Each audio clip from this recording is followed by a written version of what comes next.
দুটো মেয়ে আছে, দেখতে পাচ্ছ মধ্যমপুরের হালাতেই হয়েছে সেই দোকান, যেটা আপনারা কল্পনাও করতে হবে না। তো চলো কাছে গিয়ে দেখাচ্ছি দোকানে। আমি আছি মধ্যমপুর স্টেশনে, আর এখানে একটা এমন খারাপ ঘটনা ঘটে গেছে যেটা আপনারা কল্পনা করতে হবে না। সরকারে অনেক দোকান ভাঙা হয়েছে, মানে হচ্ছে আমাদের এই সাইডে দেখতে পাচ্ছ, এই সাইডে একটা এখানে দোকান আছে, সেই দোকানগুলো ভাঙা হয়েছে। এবং স্টেশনের ওপরে যে চার দোকান ছিল, বিস্কুটের দোকান ছিল, যে সব কিছু ইমোশনাল ছিল যে জিনিসগুলো, সেগুলো সব ভাঙা হয়েছে। তো চলো এক এক করে আপনাদেরকে দেখাবো যে মধ্যমপুর স্টেশনে কেন ভাঙা হয়েছে, কির জন্য ভাঙা হয়েছে।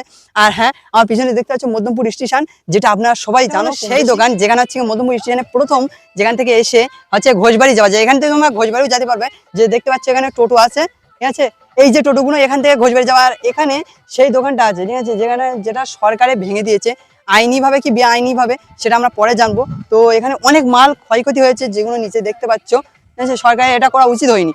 এর প্রথম কোনো পদক্ষেপ বা যার দোকান তার কিছু তো দেওয়া উচিত ছিল। তো চলো ডাইরেক্ট যার দোকান তার কাছ থেকে জেনে নেওয়া যাক কি হয়েছে। হ্যাঁ, যার দোকান তার কাছে গিয়েছিলাম, তো দেখতে পাচ্ছ তার মুখ থেকে শুনেছি, আর সে ক্যামেরার মধ্যে আসতে চাচ্ছিল না, তো তার মুখ দিয়ে শুনেছি যে রেল কর্তৃপক্ষের জায়গা ছিল এটা, আর ভেঙে দিয়েছে, আর এক কানাকড়িও দেয়নি।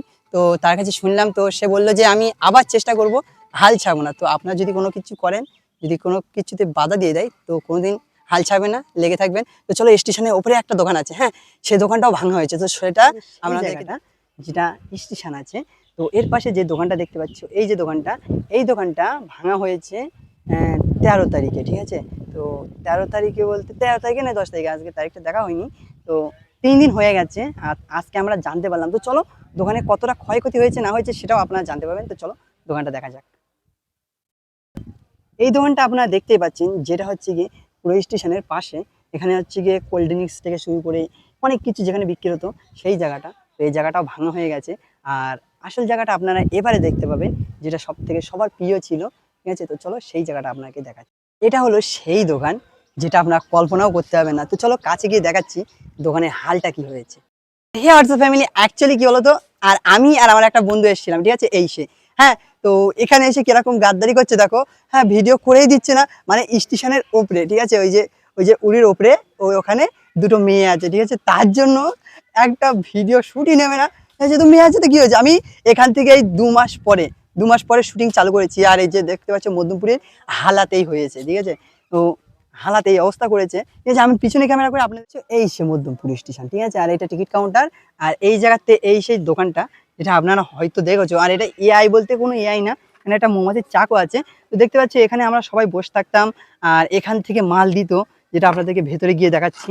হ্যাঁ, এই দেখতে পাচ্ছ এখন সব গুড়ি দিয়েছে, হ্যাঁ, জিসিবি নিয়ে এসে গুড়ি দিয়েছে। তো ফোন পেটা আছে, যদি আপনারা হেল্প টেল্প করতে চাও না, এই যে স্ক্যানার আছে, 5-10 টাকা যা দেবেন দেবেন। আর দেখতে পাচ্ছ হালাতটা এরকম বানিয়ে দিয়েছে।